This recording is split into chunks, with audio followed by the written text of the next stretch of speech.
and welcome back to Retro Wrestling Games Presents. I'm your host, Alex G, and with me this evening is Matt Riley. What's going on, Matt? Everything's going on. Exciting, action-packed evening for you folks. Yeah, man. It's going to be fucking dope. So on this episode, we're going to take a look at King of Coliseum Red for the PlayStation 2. So this game was released, and this is a Japanese exclusive. This was released on December 19th, 2002, published by Spike, developed by Spike. Now guys, this is a real interesting game because not only does it feature the New Japan Pro Wrestling roster, it has the All Japan Pro Wrestling roster, it has Pro Wrestling War, it has Pancrase, it has U-File Camp, and it has freelance wrestlers. Now this game is interesting because it's two games, it's two separate games, but you can combine them into one. So there's King of Coliseum Red that has your All Japan and New Japan guys, and then you have King of Coliseum Green, which has your Noah and your Zero One guys on it. And if you buy both games, you'll be able to use the combined roster of just about every wrestler in Japan. That's insane, especially coming from an American point of view. It'd be the equivalent of having the WWF, WCW, they share a game. Or later on, WWF, TNA, and Ring of Honor guys all being in the same games, fully licensed with the rings and everything. To me, that makes this game exceptional because you can play every single one of your favorite Japanese wrestlers. You don't have to change any names. You don't have to change any costumes. You don't have to create guys. They're all here for you. Now, this game does have an edit mode. It's, again, having this combined roster from a value standpoint is amazing. Now this game basically is a sequel to an All Japan game, King of Souls, which I believe we reviewed some of those games on the channel prior. So again, it plays very similar to that. Now, if you're used to playing your SmackDowns in the US at the time, I think overall this game is going to feel very, very slow. It's very much a simulation. Again, it's not necessarily Fire Pro style, but it's created by the same people who created Fire Pro. So it does have some similarities where you're not going to be able to hit big moves early, you have to work up to them. The matches kind of progress in a more realistic manner. Like you can't hit like super power bombs from the top rope like, right off the bat like you can with some of the American games. So everything has to make sense. Now you do have that Powerball system that we talked about in the All Japan game, which is basically like a move modifier, and it makes your move more explosive and more damaging. And you get a certain amount of Powerballs throughout the game, and you got to use those when you need it. So if you're coming up from underneath and you're losing the match and you want to throw a super devastating move out there as a desperation move, you can do that. The roster is amazing on this game. I'm going to go through the roster real quick. Now for New Japan Pro Wrestling, we have Tatsumi Fujinami, Kenta Sasaki, the Power Warrior, Yuji Nagata, Nakanishi, Shiro Koshinaka, Tetsuya Azuka, Yukata Yoshi, Asu Nishimura, Yuji Hakata, Kendo Kimura, Super Strong Machine, Shinjo Makabe, Kenzo Suzuki, Hiroshi Tanahashi, Blue Wolf, Super J, Dan Devine, Kazu Yamakasa, Ashuma Kido, Seiji Sakaguchi, Masa Saito, Kunaki Kobayashi, and Black Cat. And then we have Jushin Thunder Liger, El Samurai, Minoru Tanaka, Misasagi Narusu, Masahito Kikuhara, Inoue, Shibata, Takamura, Dr. Wagner Jr. makes an appearance in this game, Nori Hanaga, Masahiro Chono, Tenzan, Hiro Saito, Goto, Scott Norton, Giant Silva makes an appearance in this game, and Giant Singh also makes an appearance in this game. We have Koji Kamamoto, Akira, Jado Gato, Black Tiger 3, Gokido, Giant Baba, Keiji Muto, The Great Muta, Kowashi Muso, Kawada, Kojima, The Great Koji, Teoke, Hiroshi Hashe, Nagai, Hideki Hosaka, Akamura, Hama, Kazushi Mijimoto, Stan Hansen, Dr. Death Steve Williams, Johnny Smith, Mike Barton, Abdullah the Butcher, George Hines, Mike Rotundo, Jim Steele, Kamala 2 is in the game. Okay, so I have to ask. I always think about this when we got these games, and like they have all these different wrestlers in it. Who would you say is that's damn cool, like the damn coolest edition, and who is the what was he? Kamala 2? Like, Kamala 2 has to be the why? Like, wasn't there like Eric Embry you could put in there? Like Kamala, he was there. That's the thing. Like these guys were actually in the Federation at the time. So you're gonna have games with the guys who were weird, especially when it comes to foreign talent for All Japan and New Japan. All Japan is really reliant on foreign talent. That's why you see your Steve Williams here, Mike Barton, which is your Bart Gunn, is here randomly. Mike Rotundo, really. So you have your foreigners in here. So there was going to be kind of strange dudes in here. But to finish up this roster, we have Fuchi, Kashin, Ishiwawa, Kazuyashi, Jimmy Yang, Tenru, Asashi, Araya, and Nobugatsu Hirai. All are featured in this game. In addition to that, we have guys from Pancrase. So we have Funaki Kondo, Tanahashi, Suzuki, Kikunoa, Shibuya, Minowa, Kengo, Yamahaya. And then we have from Grabaka, we have Kikuawa Goto and Sasaki. U-File Camp, we have Tamura. And freelance guys, we have Riki Choshu, Yashuda, Misayoshi Ohara, and Don Fry. Don Fry, who makes an appearance in Godzilla Final Wars, which is my favorite Godzilla of all time. It's a modern Godzilla from the early 2000s. Go check out that movie. That movie is great. So, like, you see this ridiculously large roster, and we're not even going to do the green ones. Like, those are just fucking nuts. We're not going to do your Brazilian top team or your 0-1 or your Pro Wrestling Noah. Man.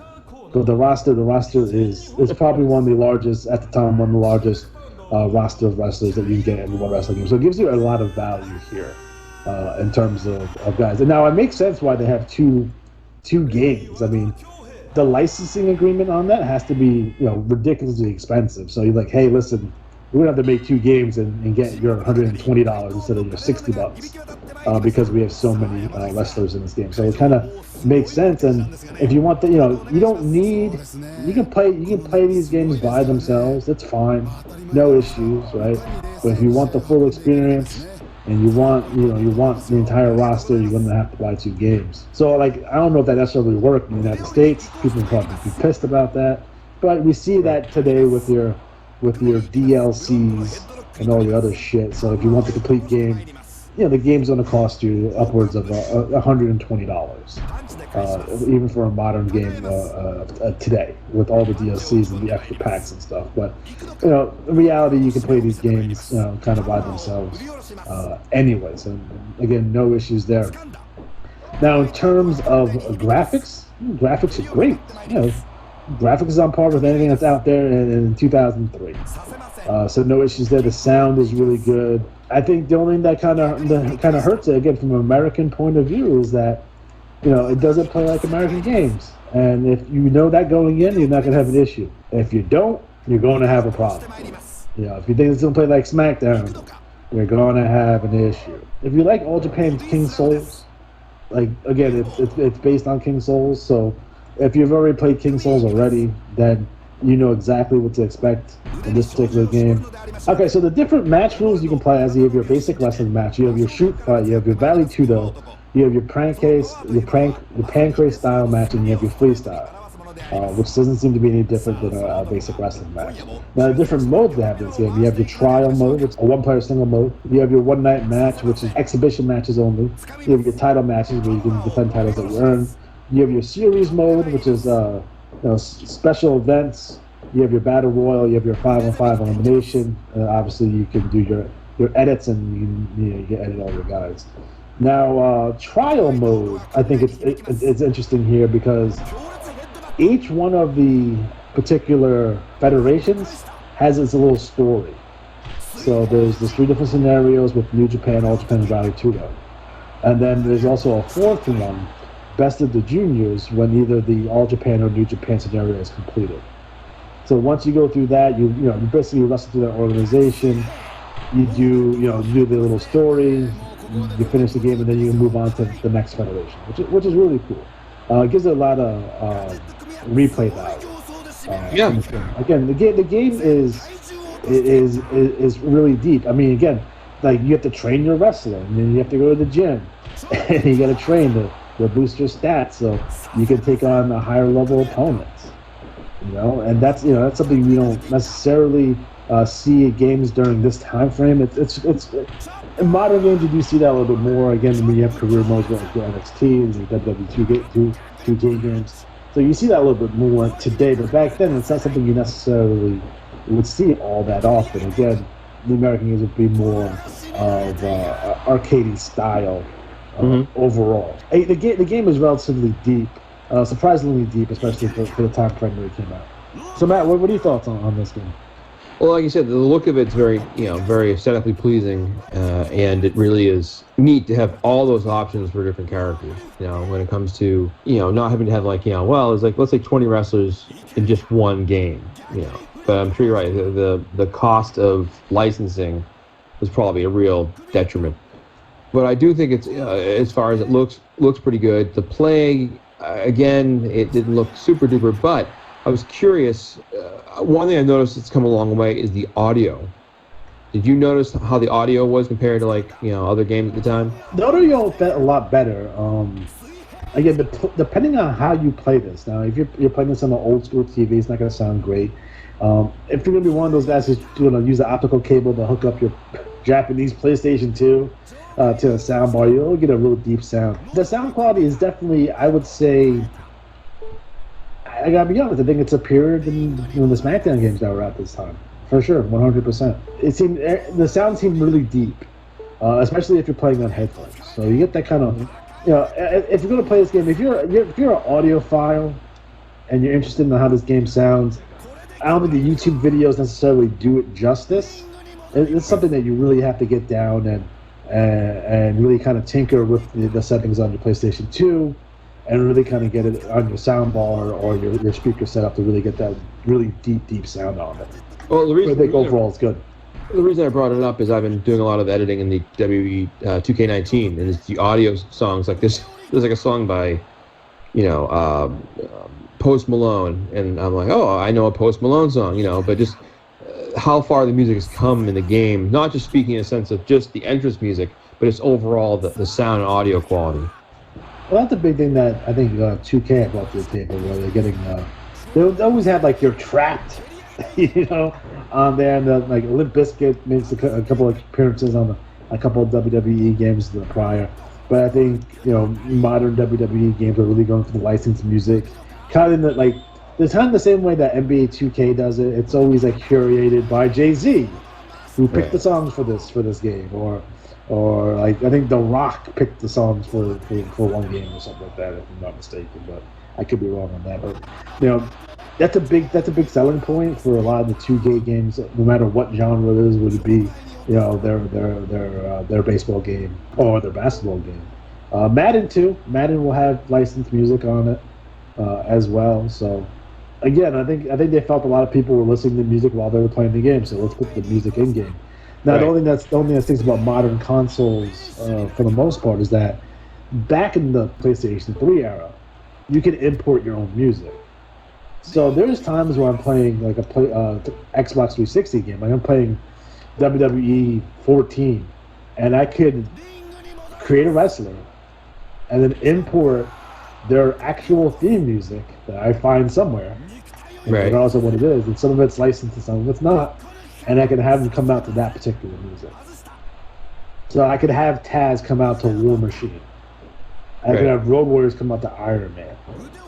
I could have the Freebirds come out to Freebird, or Bad Street USA if I want to. If I created them again. Oh, Bad Street USA. So they had that ability, and that was one thing that they took away from modern consoles, unfortunately. Now I think they're trying to make some things where you can link it to a Spotify account or some shit. I don't really care, so I don't know. But I think overall, when you look at this game, now is this game for everyone? Absolutely not. I do not recommend this for everyone. There's a barrier to entry when it comes to these Japanese video games. Now, obviously, you can be a bad boy and download an emulator and play it on your computer if you so choose, or on your Raspberry Pi, It's funny every time that I let anytime I tell someone that I have retro consoles, I have a Dreamcast and I have a Sega Saturn, which I do. It's like you can just play all those on a Raspberry Pi anyway, and I'm like, yeah, you could, and you got to download all the ROMs and. So, I'd rather spend the $8 on the game. I have the system already. For the most part, I can hook up to something. Would it be an old computer monitor? I can hook them up to my TV if they have AV out. There's a lot of HDMI adapters come out for retro consoles, and like the games 99% of the games that you see on this channel is going to be played from original hardware. Now, obviously. I don't have a WWF Superstars arcade cabinet, and I can't hook it up to a recorder. So yeah, I use MAME for that. But like 99% of the games you see on the channel is recorded using original hardware. I feel that's important because if I'm going to review this game, I want to play it on how it was meant to be played. I'm not going to play this game on a keyboard or on an Xbox 360 controller with a USB on it. It doesn't give you the correct feel. Even for the arcade games, I have an arcade stick for that. I play those with an arcade stick. I don't use a controller for those. That's ridiculous. That's not the way the game should be played. Yeah. It's awful. You know what I mean? So if you're a pro wrestling video game collector, obviously go out of your way and buy this because the roster is ginormous and it's awesome. And it's a really big snapshot of pro wrestling in Japan in like 2003. 2002, 2003. So if you're a big fan of that time frame, if you're a big fan of Noah, if you're a big fan of 01, then yeah, absolutely get this game. Now, if you're someone who's more of a casual fan that really likes SmackDown, Here Comes the Pain, or SmackDown versus Raw, like 2008, this game may not be the one for you. So again, I think I bought this game for like $12 on eBay. Because they're so cheap. You know what I mean? And I bought it from Japan. There's free shipping from Japan. It's ridiculous. So there's no reason for me not to have it. I collect video games, and my intentions are to not only collect every single wrestling game, but play and review every single wrestling game ever. Right? That's what we do in this channel. It's gonna take me a long time to do that. So it gives me plenty of time to do content. We're never gonna run out of content. The day may come is like we start reviewing. I figured out a way to do a Tiger Electronic game. Like those have to be done in an emulator. I'm sorry, guys. There's no way I can hook up a fucking handheld Tiger Electronics WWF game from like 1989 and hook it up the computer. It's just not gonna happen. But those are gonna have to play with emulators. But not only the mainstream consoles, we have some DOS games out there that we could play, micro league wrestling. We haven't even scratched the surface on Game Boy or Game Gear games. Those are coming. I can already play those. I can get those recorded, not a problem. Those are easy to do. It's just a matter of me actually going out and purchasing the game, and then playing it and then reviewing it for all of you. But again, overall, guys, it's a worthy addition to any wrestling video game collection for sure. It's fun to play. It's just slow. It just feels slow. If you're coming off American games, you're coming off a modern 2K game, it's gonna feel slow. I mean, that's just the reality of the situation. Now, if you're someone who plays a lot of Fire Pro, and I love Fire Pro World. If you're someone who plays lots of Fire Pro and has played Japanese games in the past, you know exactly what you're getting into, and you should be fine there. The game is deep. It has a lot of good modes in it. It has a ridiculous amount of wrestlers. There's different match rules. You can do a lot of things. It's not overly tough because it's in Japanese. Everything there. In the worst case scenario, you get a little guide and tells you what each of the menus needs, and then you're good to go. Anyway, so that's not going to be an issue for you. So, recommended for your hardcore gamers, not so much for your casual gamers. That's the way it stands here. And to me, I think what really is cool about this game is the fact that these federations are to a point they're cooperating with each other. Right. And to me, it's like Japanese wrestling is. We haven't heard the stories like we heard like. Vince goes out and kills the territories, or Eric Bischoff giving up the results of a Raw on a Nitro. Like, yes, in Japan they're rivals, but they're not trying to kill their business. gotta understand about something about Japan. Japan is relatively small if you compare it to the United States. And there's a lot of different wrestling organizations out there. A lot of them without TV. And they still do well. Now, All Japan is not what it once was. It's probably at a level equivalent to like a TNA Ring of Honor now. Okay. But for the longest time, it was the number one promotion in Japan and maybe like the number 2 promotion in the world. And then Vern Gagne showed up. We'll talk about Vern in a different show. But, you know, they would have their disagreements and guys would jump back and forth. But I don't think Inoki was calling in bomb threats to Giant Baba shows. You know what I mean? Oh, no. I don't think that Baba was running the Tokyo Dome the night before a New Japan show, and then running running a super long show to 2:00 in the morning, so the fans don't come to the next show the next night. You know, they're not doing that, and they're not running head to head on TV or on a quote unquote pay-per-view. So I think in Japan, it's more of a like, you know, I'm gonna run my business, you're gonna run your business. We're not gonna fuck with each other that much. Now, what's different in Japan than it is in the United States is like the promotion's split. So that's where the issues come in. Like Noah is basically like All Japan's top stars going over and forming their own federation. Like that happens. That doesn't happen in the United States all that often. Yeah. Minus the modern incarnation of AEW to a certain degree. It's not exactly the same, but I guess it's the closest equivalent. It'd be the equivalent of like, hey, Kevin Nash, Scott Hall, and X-Pac leave WWF to form their own new federation. Like, that doesn't happen in the United States. But we've seen it with Tenru going and leaving. We've seen it with the birth of Noah. You know, there's definitely that type of situation over Japan that happens fairly regularly. But I think overall, when it comes to Japanese video, like the thing that makes no sense to me, that's been crazy, that's been driving me nuts, is that since I think Wrestle Kingdom 3 for the Xbox 360, we haven't seen a Japanese wrestling game proper since like 2006.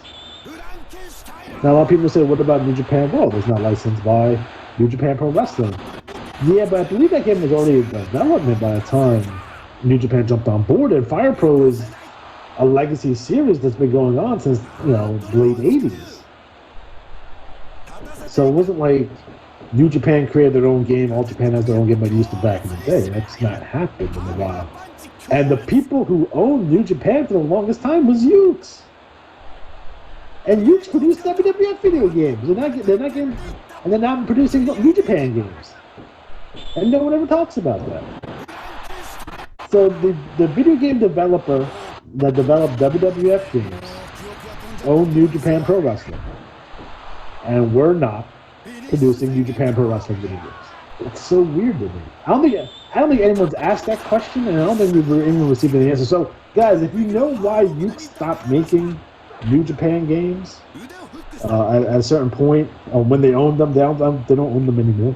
Please let me know. Was this something to do with WWF? Was WWF like, hey, listen, you can't make New Japan games because you own them. That's a conflict of interest if you want to work with us. Right. Possibly. Who knows? I don't know. We'll see. But if anyone has to answer that question, please put it in the comment section. I'd like to hear the answers to that, because I haven't seen any answers. I wasn't looking for it, so that's that. All right, guys. So we are officially out of time. So for Matt Riley, I'm Alex G. Have a good night.